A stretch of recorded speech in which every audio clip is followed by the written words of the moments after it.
নমস্কার, আপনারা দেখছেন ট্রাইব টিভি বাংলা। নীতি নির্ণয়ন আর দুর্নীতির আরও একটি ভীষণ গুরুত্বপূর্ণ পর্ব নিয়ে আপনাদের সঙ্গে আমি শান্তনু।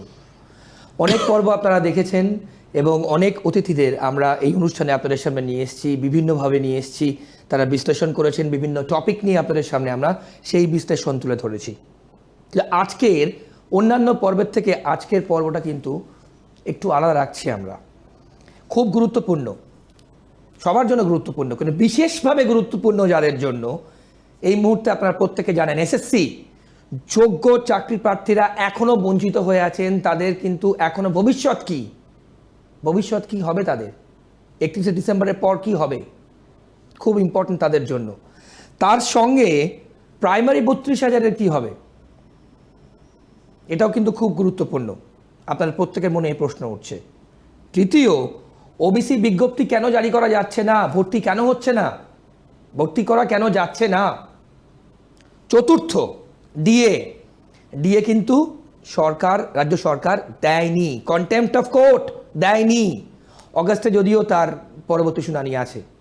তাহলে ডিএ কি হবে, ডিএ কি পাবেন? পেনশন যারা পান, যারা সরকারি চাকরি করেন, তাদের ভবিষ্যৎ এই ডিএ নিয়ে কি হবে? তাদের আশা, সামনেই 1 মাস বাদেই পুজো। তাহলে এই চারটে বাদেও অন্যান্য রাজনৈতিক আলোচনাও থাকবে। কথায় আর বাড়াচ্ছি না, আপনাদের প্রত্যেকের মনে প্রশ্ন আজকে অতিথি কে। আমাদের আজকের পর্বের অতিথি আমার বাদিকে বসে আছেন প্রখ্যাত আইনজীবী ফিরদৌস শামীম, আমার বাদিকে বসে আছেন। ফিরদৌস দা, আপনাকে ট্রাইব টিভি বাংলা স্টুডিও আপনি প্রথমবার এসেছেন, আপনাকে স্বাগত। এবং তার সঙ্গে নীতি নির্ণয়ন আর দুর্নীতি অনুষ্ঠানে আপনাকে স্বাগত। ফিরদৌস দা, প্রথমে আমি যে 4টে পার্টে বললাম আমি সেটা আগে যাব, তারপর অন্যান্য আলোচনায় যাব।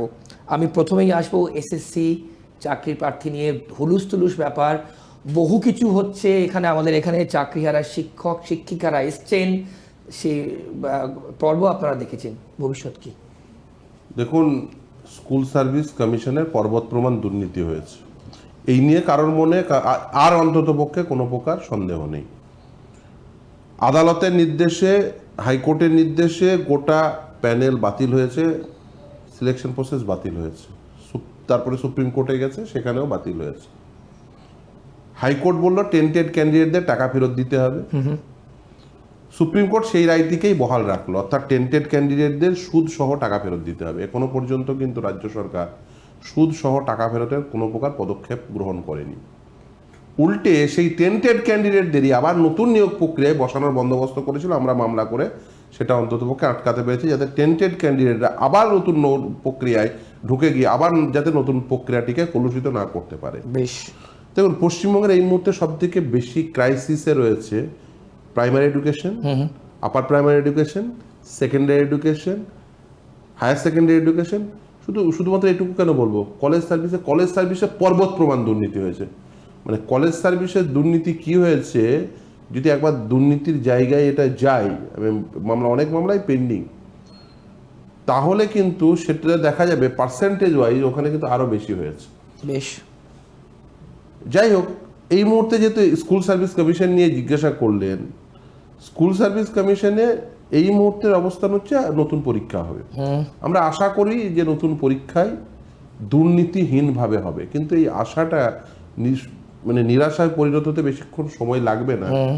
তার কারণ কি? তার কারণ হচ্ছে যে নতুন যে আইন তৈরি করা হয়েছে, রুল, সেই রুলে বেশ কিছু ফাঁক রেখে দেওয়া হয়েছে। দেখুন, সরকারে আছেন কেউ, সেই সরকার আইন তৈরি করবেন, এর মধ্যে নতুন কোনো বিষয় নেই, এটাই স্বাভাবিক। সরকার আইন তৈরি করবে, নিয়োগের আইন সরকারই বানাবে।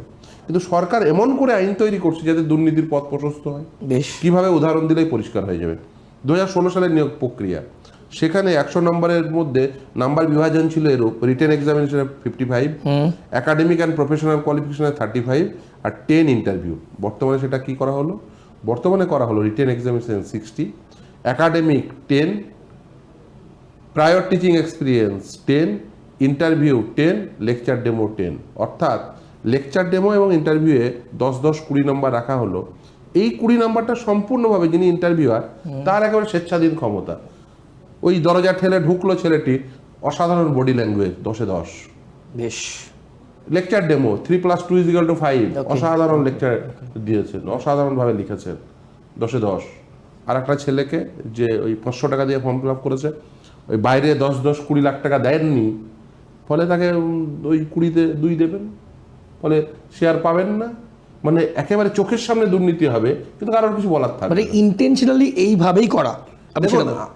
দেখুন যদি কেউ চান যে সরকারি নিয়োগে দুর্নীতি করব না, তাহলে কি হবে? এই যে আরবিটারি যে ক্ষমতার যে এক্সারসাইজ করা যায়, সেই স্কোপটাকে লিমিটেড করবেন। বেশ। আগে কি ছিল? আগে একাডেমিক পারফরমেন্সের উপর 35% নাম্বার বরাদ্দ ছিল, 35 নাম্বার করে 35% নাম্বার। এখন একাডেমিক পারফরমেন্সের নাম্বার করে দেওয়া হলো 10, অর্থাৎ 10% করে দেওয়া হলো, অর্থাৎ পার্সেন্টেজটা লয়ারিং করা হলো। কেন? তাহলে আগে ছিল মাধ্যমিক, HS, graduation, post graduation, BEd সমস্তটা অ্যাসেস করা হতো, এখন তা করা হবে না। এখন শুধুমাত্র গ্র্যাজুয়েশন অথবা পোস্ট গ্র্যাজুয়েশনের নাম্বারটুকু অ্যাসেস করা হবে, বাকিগুলো মেটেরিয়াল। ইমেটেরিয়াল। তার মানে একটা ছেলের একটা ওভারঅল যে পারফরমেন্স, একদমই একাডেমিক পারফরমেন্স, Right. সেটা আগে অ্যাসেস করার সুযোগ ছিল, এখন নেই। তার মানে এখন ধরুন কেউ মানে সেকেন্ড ডিভিশন পেয়ে মাধ্যমিক পাস করেছে, সেকেন্ড ডিভিশন পেয়ে এইচএস পাস করেছে, গ্র্যাজুয়েশনে হয়তো বেশি নাম্বার পেয়েছে, বা হয়তো কম নাম্বারের বিভাজন যেভাবে করা হয়েছে তাতে খুব স্বল্প পার্থক্য থাকবে। এবার সেই ছেলেটি এই যে ধরুন ইন্টারভিউ এবং লেকচার ডেমোতে 20-তে 20 পেয়ে গেল, তাহলে তার ওই চান্স পাওয়ার, শিক্ষক হিসেবে সিলেক্ট হওয়ার প্রবণতা অনেক বেশি হবে। Right. ফলে এইভাবে যদি দুর্নীতি করতে চান একটা সরকার, আমরা প্রথম থেকে কি বলছি? আমরা বলছি নীতিগতভাবে সরকার এমনভাবে রুল ফ্রেমিং করুক যাতে এই যে আরবিটারিলি কাউকে নাম্বার দেওয়ার যে সুযোগ, সেটা কমে যাক। দরকার হলে ইন্টারভিউ উঠিয়ে দাও, বা ইন্টারভিউয়ের জন্য 5 নাম্বার বরাদ্দ রাখো, এবং একাডেমিক পারফরমেন্স সেখানে তার উপরে একটা ভালো পার্সেন্টেজ নাম্বার থাকুক। আগে 35 ছিল, আপনি যদি কমান বা বাড়ান 30% করতে পারেন, 40% করতে পারতেন, বেশ। কিন্তু সে জায়গায় আপনি 10% করে দিলেন 35% থেকে কমিয়ে। এই যে পরিবর্তনগুলো, এই পরিবর্তনগুলো কিন্তু সৎ উদ্দেশ্যে পরিবর্তন হয়নি, অসৎ উদ্দেশ্যে পরিবর্তন। এই অসৎ উদ্দেশ্যে পরিবর্তনগুলো সরকার করছে না। আমাদের দেশে দেখুন, বিচার কোনো ইউটোপিয়ান কনসেপ্ট নয়। বেশ। বিচার মানে হচ্ছে একটি সামগ্রিক অর্থে সেই বিচারটা পাওয়া যায়। আমাদের দেশে এই যে পাওয়ার অর্থাৎ ক্ষমতা, তার বিন্যাস অত্যন্ত সুস্পষ্ট। এক্সিকিউটিভের কাজ করবে, জুডিশিয়ারির কাজ করবে। একদম। এক্সিকিউটিভের কাজ সেটা আইনসম্মত হয়েছে কিনা সেটা দেখবে জুডিশিয়ারি, কিন্তু এই কাজটা তো এক্সিকিউটিভ করবে। এবার এক্সিকিউটিভ যদি চুরি করতে শুরু করে, যেমন এসএসসির ক্ষেত্রে হয়েছে, তারা চুরি করেছে। 2016 সালের নিয়োগ প্রক্রিয়া, 2017 সাল শুরু হলো, ধরুন 19 সালে শেষ হয়েছে, আমাদের সেটা আদালতে এসে বিচার হতে 2025 সাল পর্যন্ত হয়ে গেল। তার মানে কি 19 থেকে 25 6 বছর লেগে গেল, 6 বছর লেগে গেল। যদিও মামলাগুলো পরবর্তীতে শুরু হয়েছে, 21-22 থেকে মামলা শুরু হয়েছে, 20 শেষ দিক থেকে। তাহলে এই যে ধরুন এতটা সময় লেগে গেল, তার মানে কি এতটা সময় ধরে ওই স্কুলগুলোতে অযোগ্য শিক্ষক বা দাগী শিক্ষকরা তারাই শিক্ষা প্রদান করলো। তাহলে এই যে ব্যবস্থাটা, এই ব্যবস্থাটা সঠিক হবে যদি এক্সিকিউটিভ তার সঠিক রোল প্লে করে। এক্সিকিউটিভ তার বেঠিক রোল প্লে করলো, ফলে কি হলো, স্কুলগুলোতে দাগী শিক্ষক, সাদা কাতার শিক্ষক, তারা কিন্তু এতদিন ধরে পাঠদান করলো, বেতন নিল, আপনার আমার ট্যাক্সের টাকায় বেতন নিল। এখন আদালত বলেছে সেই ট্যাক্সের টাকায় যে বেতন নিয়েছে সেগুলো ফেরত দিতে। সরকার সেটাও করছে না, উল্টে তাদেরকেই আবার নিয়োগ প্রক্রিয়ায় বসানোর জন্য সমস্ত রকম এফোর্ট দিচ্ছে। আমি সত্যি সত্যি যেদিন ওই সরকারের ওই আর্গুমেন্ট আমি শুনছিলাম, মানে আমার মামলার সাপেক্ষে আর্গুমেন্ট দিচ্ছে যে ওদেরকে 2 বার শাস্তি দেওয়া হচ্ছে, ডাবল জিওপার্ডি। আমি শুনে অবাক হয়ে যাই, তাহলে কি সুপ্রিম কোর্ট ভুল করেছে? আমার প্রশ্ন ছিল যে যখন সুপ্রিম কোর্ট বললো একবার চাকরি টার্মিনেট করার পরে বেতন ফেরত দিতে বললো, তো এটা তো 2 বার শাস্তি হয়ে গেল, তাহলে সুপ্রিম কোর্টও তো ভুল করেছে। মানে সেটা তো আর মানে এই যে ধরুন এইগুলো বলছেন, তার মানে সরকারের যে দৃষ্টিভঙ্গি সেটা হচ্ছে যেন তেন প্রকারেণ, বুঝতে পারছেন এই যুক্তির মধ্যে একেবারে কোনো যৌক্তিকতা নেই, অসার যুক্তি, কিন্তু তারপরেও বলছেন কেন? এটা ক্যানভাস করানোর জন্য ওই টেন্টেড ক্যান্ডিডেটদের যে দেখো সরকার তোমার সঙ্গে রয়েছে, একদমই সরকার যে দাগীদের পক্ষে রয়েছে, এটা বোঝানোর জন্য একদম সর্বশেষ বিন্দু পর্যন্ত গিয়ে দাগীদের পক্ষে লড়াই। কিন্তু এটা কেন ফিরদৌস, এটা কেন? তার কারণ দেখুন, শুধুমাত্র এই টেন্টেড কেন্দ্রে টাকা ফেরত বা টেন্টেড কেন্দ্রে বসতে পারবে তা নয়, আপনি আরো একটা ডেঞ্জারাস প্রবণতা দেখতে পাবেন। সেটা কি? গ্রুপ সি গ্রুপ ডিদের ভাতা দেওয়া হবে, অশিক্ষক কর্মী অশিক্ষক কর্মী যারা, Right, মানে right. শিক্ষাকর্মী হ্যাঁ, যারা 20,000 টাকা 25,000 টাকা ভাতা দেওয়া হবে। একদম, ভাবুন, একদম। যারা সাদা খাতা জমা দিয়ে শিক্ষাকর্মী হলেন তাদের ভাতা দেওয়ার কথা ভাবছেন সরকার। এই যে ভাতা দেবেন বলছেন, সাদা খাতার একজন গ্রুপ সি গ্রুপ ডি কর্মচারীকে আপনার আমার ট্যাক্সের টাকায় ভাতা দেওয়া হবে, আমরা মামলা করে সেটা আটকেছি। মানে ভাবুন যে সরকারের দৃষ্টিভঙ্গি কেন ওই দাগিদের পক্ষে, তাদের কেন সবসময় উদ্যোগ রয়েছে ওই দাগিদের পক্ষে দেখার, তার কারণ খুব পরিষ্কার, এদের কাছ থেকে টাকা নিয়েছে সরকার পক্ষের মানুষজন। বেশ, কারণ যদি সরকার পক্ষের মানুষজন বুঝতে পেরেছেন, যদি আমরা এদেরকে এই বার্তা না পৌঁছে দিতে পারি যে আমরা তোমাদের সঙ্গে আছি, তাহলে কিন্তু এরা সরকার পক্ষের লোকজনকে, যাদেরকে এই টাকা দিয়ে চাকরি নিয়েছিল, তাদেরকে ধরবে, ধরে বলবে আমাদের টাকাগুলো ফেরত দাও। ফলে সেই টাকা ফেরতের হাত থেকে নিজেদের রক্ষা করার জন্য এই টেন্টেড ক্যান্ডিডেটদের সঙ্গে যে সরকার রয়েছে, এটা বারবার পরিষ্কার করতে চাইছেন। সে ভাতা দেওয়ার মাধ্যম দিয়েই হোক, বা তাদেরকে পরীক্ষায় বসানোর প্রতিশ্রুতি দেওয়ার মধ্য দিয়েই হোক, বা তাদের কাছ থেকে টাকা ফেরত নেওয়ার কোনো প্রকার পদক্ষেপ করার মধ্য দিয়েই হোক। কারণ সুপ্রিম কোর্টের নির্দেশ, কলকাতা হাইকোর্টের নির্দেশ খুব পরিষ্কার, টেন্টেড ক্যান্ডিডেটদের কাছ থেকে টাকা ফেরত নিতে হবে। আমরা সেটা ফেরত নিয়েই ছাড়বো, তার কারণ আমরা অলরেডি একাধিক কন্টেম্প মামলা সুপ্রিম কোর্টের সামনে পেন্ডিং। সেই সমস্ত কন্টেম্প মামলার মধ্য দিয়ে আমরা নিশ্চিতভাবেই ওই টেন্টেড ক্যান্ডিডেটদের কাছ থেকে টাকা ফেরত বাধ্য করব সরকারকে। বেশ। তার কারণ সরকারের এই কাজ করতেই হবে, এটা জনগণের টাকা, আপনারও টাকা, আমারও টাকা, একদমই। সাধারণ জনগণের টাকা। একদমই। সাধারণ জনগণের টাকা যেভাবে ওদেরকে পৌঁছে দেওয়া হয়েছিল, এইভাবে পৌঁছে দেওয়া যায় না, এটা আনএথিক্যাল। ওকে,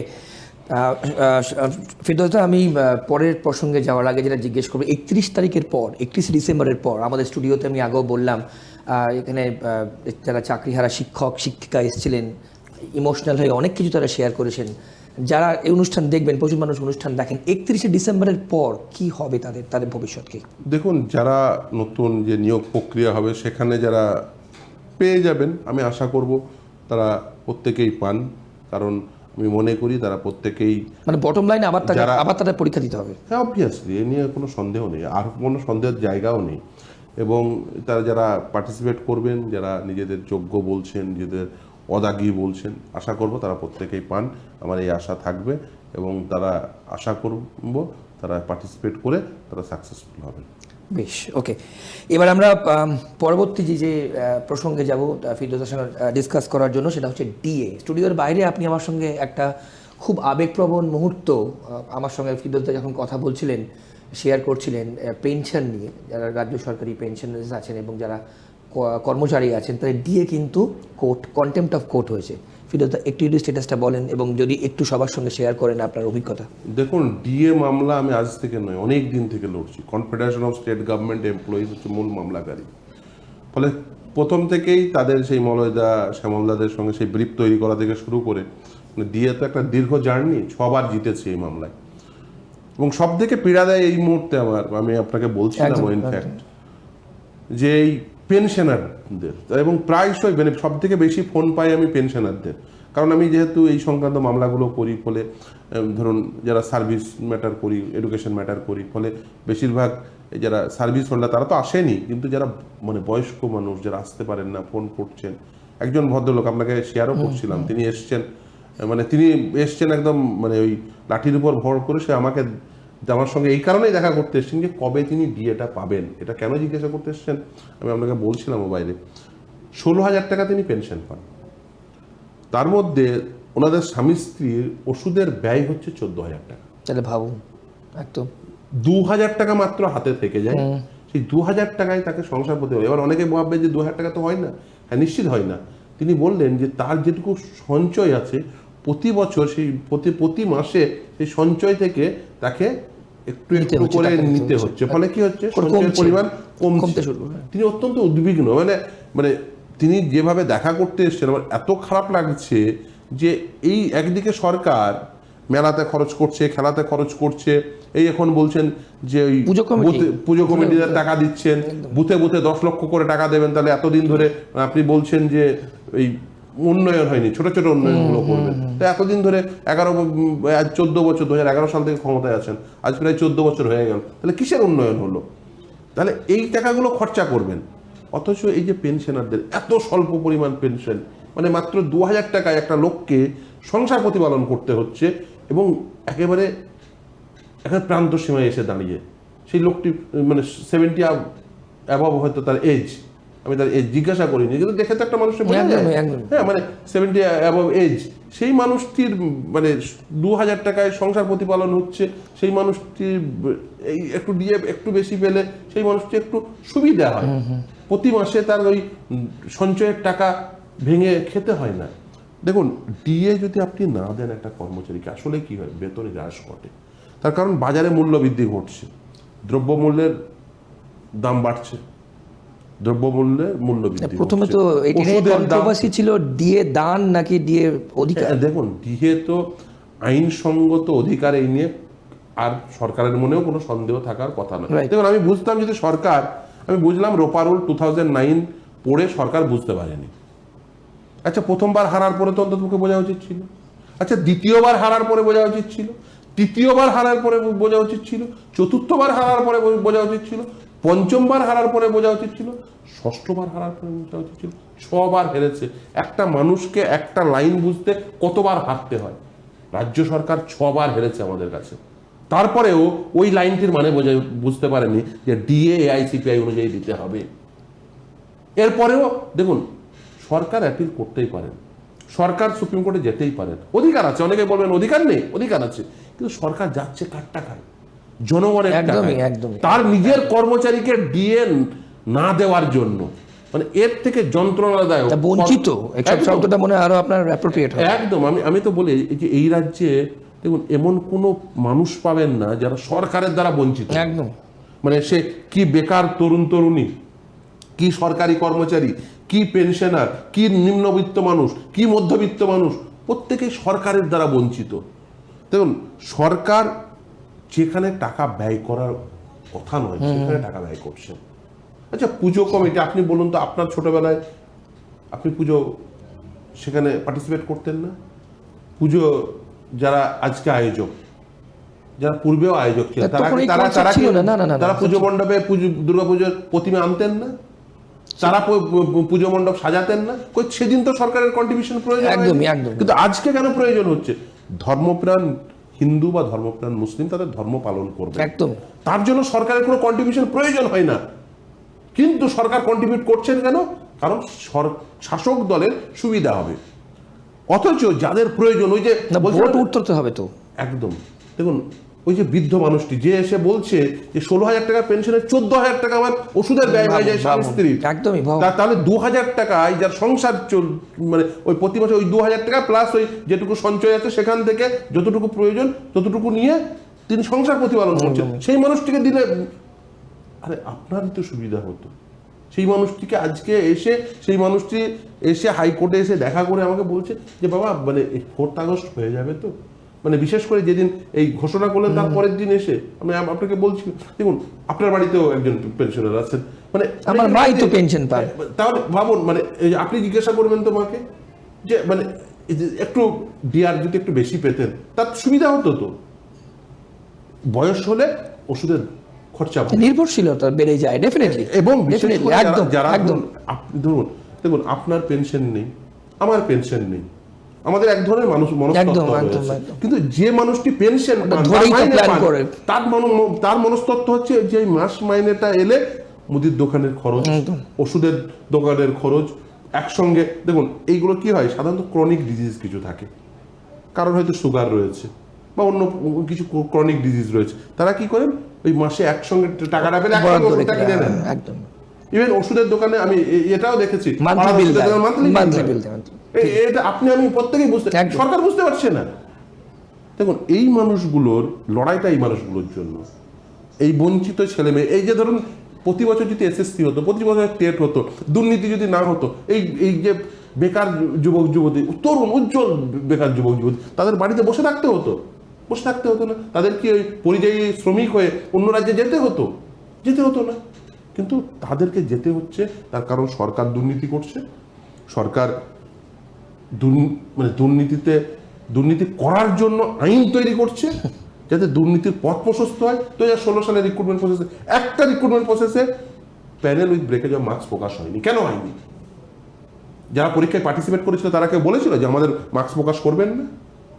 আমি জাস্ট গত সপ্তাহে মামলা করলাম পূর্ব মেদিনীপুরের ওই পঞ্চায়েতের বিভিন্ন কর্মী নিয়োগের মামলা। মাত্র 76 শূন্য পদ ছিল। যতটা শূন্য পদ তার থেকে অনেক বেশি সংখ্যক কর্মী নিয়োগ করে নিয়েছে।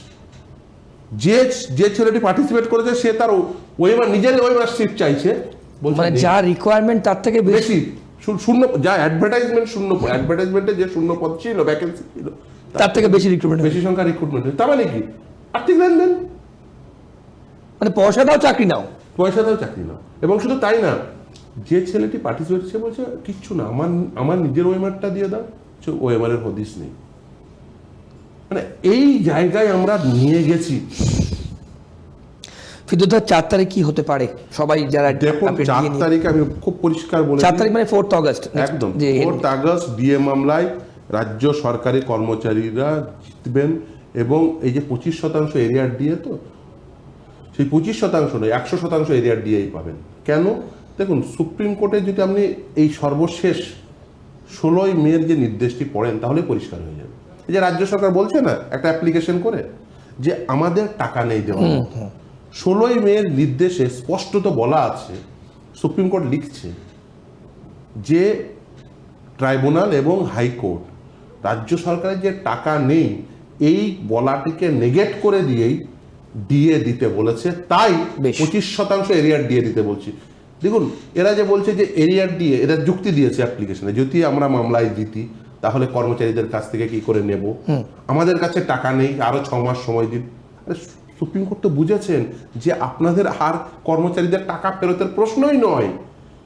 এই 100% এরিয়ার ডিএ মিটিয়ে দিতে হবে, ডিএ দিতে হবে এআইসিপিআই অনুযায়ী। এই নিয়ে কারোর মনে কোনো অ্যাম্বিগুইটি থাকার কথা না। কিসের জন্য সুপ্রিম কোর্ট মামলাটা রেখেছে জানেন তো? আইনগতভাবে। কারণ কলকাতা হাইকোর্ট বলেছেন ডিএ আইনসঙ্গত অধিকার, তার সঙ্গে মানে দুজন বিচারপতি ছিলেন, একজন বিচারপতি তিনি লিখেছিলেন রায়ে যে ডিএ মৌলিক অধিকার। এখন ডিএ মৌলিক অধিকার হবে কি হবে না, সুপ্রিম কোর্ট মূলত সেই আর্গুমেন্টই শুনবেন। কিন্তু এই যে ডিএ এআইসিপিআই অনুযায়ী দিতে হবে কি হবে না, ও আর্গুমেন্টের জায়গায় নেই। কারণ সুপ্রিম কোর্ট ওটা বুঝেছেন যে ডিএ এআইসিপিআই অনুযায়ী দিতে হবে বলেই অন্তর্বর্তীকালীন নির্দেশ দিয়েছে। যদি প্রাইমা ফেসি কেস মেড আউট না হতো তাহলে কখনোই এই ধরনের ইন্ট্রিম অর্ডার হয় না। তাহলে যে কন্টেম্পট হলো ফিরদৌস দা, এর আউটকাম কি দাঁড়াচ্ছে তাহলে? নিশ্চিতভাবে দেখুন, আমরা confederation of state government employees, তারা যেহেতু 6 সপ্তাহের মধ্যে দেওয়ার কথা ছিল সুপ্রিম কোর্টের রায় মোতাবেক দেননি, তারা প্রথমে কন্টেম্পট নোটিশ ধরিয়েছেন, তারপরে কন্টেম্পট অ্যাপ্লিকেশন। সুপ্রিম কোর্টের সামনে এখন 3টে প্রসিডিংস মূলত। এক, এসএলপি। দেখুন, এসএলপির অফশুট বলতে পারেন, একটা রাজ্য সরকারের একটা অ্যাপ্লিকেশন আর আমাদের একটি কন্টেম্পট অ্যাপ্লিকেশন। আমরা বলছি যে দেখুন, সুপ্রিম কোর্ট 16ই মে বলেছিল যে 6 সপ্তাহের মধ্যে 25% এরিয়ার ডিএ মিটিয়ে দিতে, সেই সময়কাল পেরিয়ে গেছে। রাজ্য সরকার এখনো পর্যন্ত আমাদের সেই মোতাবেক ডিএ মিটিয়ে দেননি, তাই এটা একটা কন্টেম্পচুয়াস অ্যাক্ট।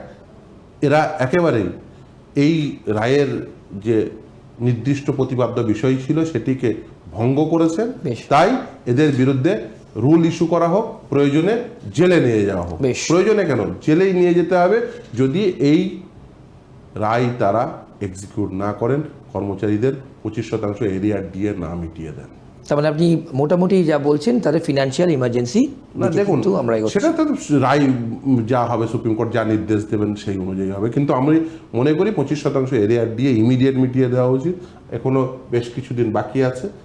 মিন হয় আপনি আমি জানি না, হয়তো সোমবারে মিটিয়ে দিতে পারেন, আমি জানি না। কিন্তু যদি মিটিয়ে না দেন তাহলে তার ফল ভোগ করতে হবে, এ নিয়ে আমার মনে কোনো সন্দেহ নেই। এবং রাজ্য সরকারি কর্মচারীরা, বিশেষ করে পেনশনাররা, তারা বারবার আমায় ফোন করছেন, বারবার জানতে চাইছে, তাদেরকে দ্ব্যর্থহীন ভাষায় বলছি 100% এরিয়ার ডিএই আপনারা পাবেন। তার কারণ 6বার এই মামলায় জিতেছি, 7মবারেও একই ফল হবে, ডিএ এআইসিপিআই অনুযায়ী দিতে হবে। রোপা রুলস 2009-এ নির্দিষ্টভাবে বলা আছে।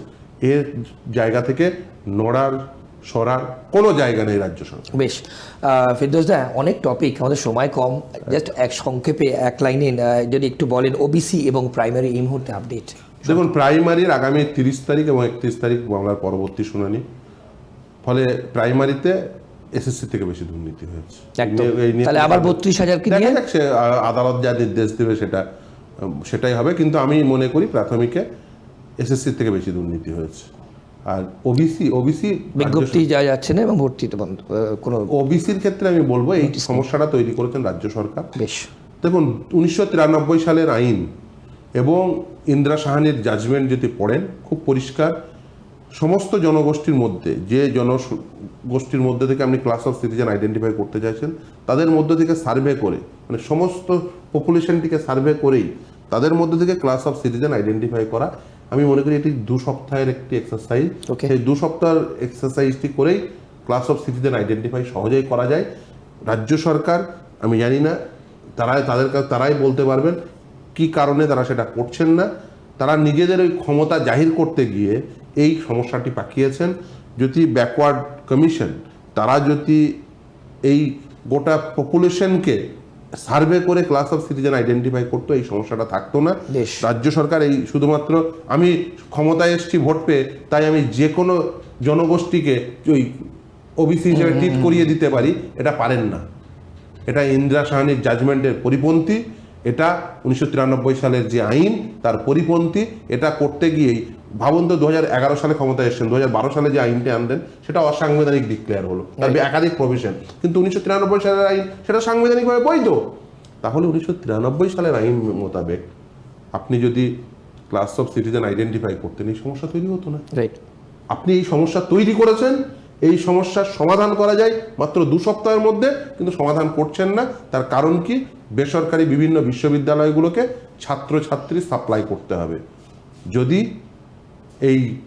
এই ওবিসি সমস্যা না থাকে তাহলে সহজেই ভর্তি হবে। আর ওবিসি সমস্যার জন্য নতুন বিজ্ঞপ্তি দেওয়া যাচ্ছে না বা ভর্তি করা যাচ্ছে না, এটা সর্বৈব মিথ্যা কথা। দেখুন, যার ওবিসি সার্টিফিকেট আছে বা বৈধ ওবিসি সার্টিফিকেট আছে, তিনি ওবিসি হিসেবে ট্রিটেড হবেন, না হলে আনরিজার্ভ ক্যান্ডিডেট হিসেবে ট্রিটেড হবেন। এর মধ্যে মানে সমস্যার কি আছে? একদমই। ফলে রাজ্য সরকার চাইছেন না, তাই বিজ্ঞপ্তি দিচ্ছেন না, নিয়োগের বিজ্ঞপ্তি দিচ্ছেন না। আর রাজ্য সরকার এই সবটাই রাজ্য সরকার, বলটা রাজ্য সরকারের কোর্টে। ওকে, ফিরদৌস, অনেক ধন্যবাদ আপনাকে। দিল্লি কলকাতা অনেক করতে হচ্ছে এবং খুব গুরুত্বপূর্ণ তথ্য কিন্তু আজকে আপনি শেয়ার করলেন, বিশেষ করে ডিএ নিয়ে এবং বাদবাকি যা যা টপিক নিয়ে আমরা কথা বললাম। অনেক ধন্যবাদ আপনার সময়ের জন্য ফিরদৌস দা। আপনাদের সকলকে অসংখ্য ধন্যবাদ আজকে পর্ব দেখবার জন্য। খুব গুরুত্বপূর্ণ পর্ব। আশা করি আপনাদের অনেক প্রশ্ন এসএসসি ডিএ নিয়ে যা যা আপনারা কমেন্ট করেছিলেন আমাদের আগের পর্বে, অনেকটা পেলেন। এবং ফিরদৌস দা যেভাবে বললেন, যেভাবে ব্যাখ্যা করলেন, আমরা আশা করব যে আপনারা শুনবেন এবং আপনার যারা প্রিয়জন আছেন তাদেরকেও আমাদের পর্ব সোশ্যাল মিডিয়াকে শোনাবেন। ভালো থাকবেন, আর অন্যান্য সব খবরের জন্য দেখতে থাকুন ট্রাইব টিভি বাংলা। নমস্কার।